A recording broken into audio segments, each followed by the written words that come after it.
एक गांव में भोला नाम का एक किसान रहा करता था। उसके पास एक छोटी सी जमीन थी और उसमें वो अपना घर चलाने के लिए खेती किया करता था। उसके पास जो कुछ भी था उससे वो संतुष्ट था। उसके परिवार में उसकी पत्नी सीमा और एक बेटा राहुल था। तो एक दिन, अरे सीमा, अभी खाना बनने में कितना समय और लगेगा? तुम रोज देर कर देती हो। लोग अब तक खेतों में पहुंच चुके होते हैं, मैं ही सबसे देर से पहुंचता हूँ। खेत जल्दी जाने से भी ऐसा क्या पा लेते हो? मैं यहाँ चूल्हे में फूंक मार मार के परेशान हो गई हूँ। मेरी मदद करने वाला भी कोई नहीं है। मुझे सब खुद करना पड़ता है। खाना बनने में 15 मिनट और लगेंगे। ये तो तुम्हारा रोज का रोना है। मुझे रोज देर हो जाती है। मैं बैल को तैयार करता हूँ, जब तक तुम मेरे लिए खाना बांध दो। भोला बैल को ले आया। जब तक सीमा ने उसका खाना तैयार कर दिया।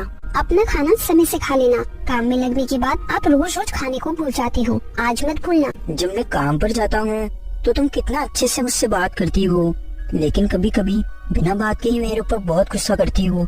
बड़ा अजीब व्यवहार है तुम्हारा। मैं तुम्हारे व्यवहार को आज तक समझ नहीं पाया। फिर भोला अपने बैल को लेकर अपने खेतों की ओर निकल गया। खेत में पहुंचकर भोला ने काम शुरू कर दिया।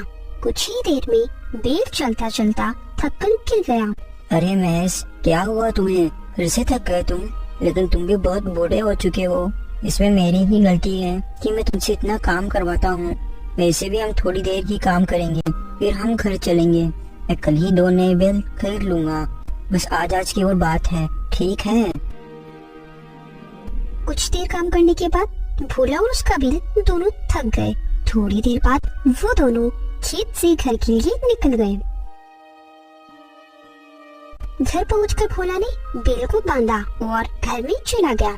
सीमा, बैल को खाने के लिए घास डाल दो और पीने के लिए पानी डाल दो और मेरे लिए खाना लगाओ। मैं हाथ पैर धोकर आता हूँ। सारा दिन घर का काम करके और खाना बनाकर मैं थक गई हूँ। अब मुझ में ताकत नहीं है। अब आप खुद ही अपना खाना ले लो और खा लो, और बैल को भी आप ही चला डाल दो। मेरा कहा तो तुम कभी करोगी ही नहीं ना। चलो तुम मुझे खाना परोसो और फिर जो करना है तुम वो करो। फिर भोला ने खाना खाया और अपने बैल को चारा डालकर पानी पिलाया। फिर रात होने पर, कल मुझे दूसरे गांव जाना है नए बैल खरीदने के लिए। पता नहीं नए बैल खरीदने में कितने का खर्चा आएगा। अरे हमारे पास ये बैल तो है, फिर नए बैल की क्या जरूरत है? पैसे बर्बाद मत करो। राहुल बड़ा हो रहा है, उसे हमें शहर पढ़ने के लिए भी बेचना है। अब अपना बैल बूढ़ा हो चुका है, वो बेचारा खेत में मेहनत नहीं कर पाता, तो अब अपने खेत में काम नहीं हो पाएगा। इसलिए मैं 2 नए बैल खरीदने की सोच रहा हूँ।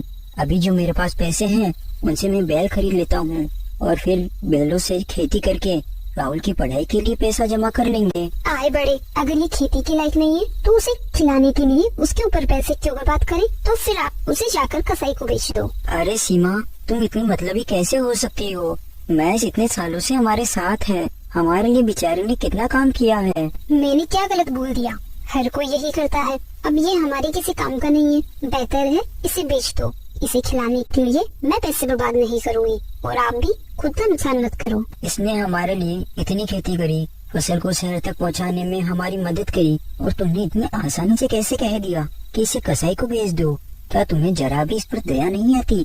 तुम इतनी मतलबी कैसे हो सकती हो सीमा? आप मेरी बात कब सुनते हो? ये फालतू का खर्च है, पर मुझे क्या, आप जो चाहे वो करो। अब से मैं कुछ नहीं कहूँगी, करो आप अपनी मनमानी। मुझे किसी चीज की परवाह नहीं है। मैं इसने इतने समय से हमारी सेवा की है, तो ये मेरे मरने तक मेरे साथ ही रहेगा। मुझे अब तुम्हारे साथ झगड़ा करने का कोई शौक नहीं है। मुझे कल सुबह शहर जाना है। बेहतर यही है कि अब मैं सो जाऊं। मुझे भी आपके साथ लड़ाई करने का कोई शौक नहीं है। आप वैसे भी अपनी मर्जी से ही चलोगे। अगले दिन सुबह होते ही भोला नई बैल खरीदने के लिए दूसरे काम की ओर निकल जाता है।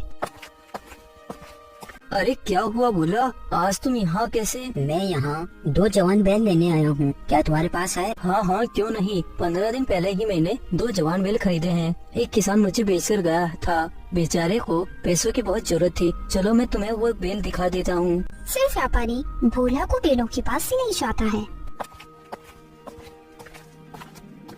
यह है वो दोनों बैल। अगर तुम्हें ये दोनों पसंद है तो ले लो। दोनों बैल सुंदर और जवान हैं। हाँ, ये दोनों बहुत मजबूत बैल है। मुझे ऐसे ही बैलों की तलाश थी, लेकिन इनकी क्या कीमत है? इनकी कीमत सिर्फ 10,000 रुपए है। हे भगवान, इनकी इतनी कीमत, क्या कुछ कम नहीं हो सकता क्या? मैं इन्हें 8,000 रुपए में लेकर आया था। एक बेल 4,000 रुपए का है और मैं इन्हें 15 दिन से खिला रहा हूँ। और तुम्हें तो पता ही है, जवान बेल खाते भी बहुत हैं। अब इनके ऊपर जो मेरा खर्चा हुआ है वो तो मुझे इनकी कीमत में जोड़ना ही पड़ेगा ना। वो तो मैं समझ गया, लेकिन मैं तुम्हें केवल इनके 9,000 रुपए ही दे सकता हूँ। मतलब एक बेल के 4,500 रुपए। चलो ठीक है बोला, तुम 9,000 रुपए ही दे दो, क्योंकि मैं तुम्हें कई सालों से जानता हूँ, इसीलिए मैं तुम्हें 9,000 रुपए में दे रहा हूँ। लेकिन खेती के लिए बारिश पर निर्भर है। पिछले साल की तरह इस साल अगर बारिश नहीं हुई तो तुम्हारे लिए ये नुकसान का सौदा होगा।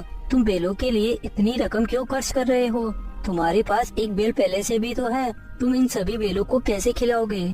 बात तो तुम बिल्कुल सही कह रहे हो, और आसपास के गांव के किसान भी इसी बात से बहुत परेशान हैं। लेकिन मेरे खेत के पास से एक नहर जाती है, और वो नहर हमारे गांव के जमींदार साहब मनीराम जी की है। तो मैं उन्हें कुछ पैसे देकर अपने खेत में थोड़ा पानी ले लूंगा। चलो ठीक है, अब मैं चलता हूँ। फिर भोला वहाँ से अपने बेलों को लेकर अपने घर के लिए निकल जाता है। कुछ देर चलने के बाद वो अपने बेलों के साथ अपने घर पहुँच गया।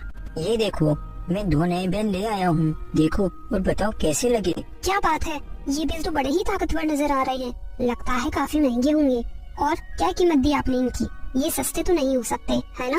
हाँ, तुम्हारा कहना बिल्कुल सही है। ये बैल जवान और ताकतवर है, इसीलिए मुझे इनके लिए मेरी सारी जमा पूंजी देनी पड़ गई। लेकिन ये हमारी खेती और हमारे आने जाने के लिए लंबे समय तक काम आएंगे। आप जिस व्यापारी से इन बेलों को लेकर आए हो, तो आप उसी व्यापारी से अपनी इस पुरानी बेल की बात कर लेते। तुम अपनी फालतू की बातें बंद करो। जब तक ये या मैं मर नहीं जाते तब तक हम साथ रहेंगे। आगे से तुम इसके बारे में कुछ नहीं बोलोगे। ठीक है, लेकिन अपने सारे पैसे तो इन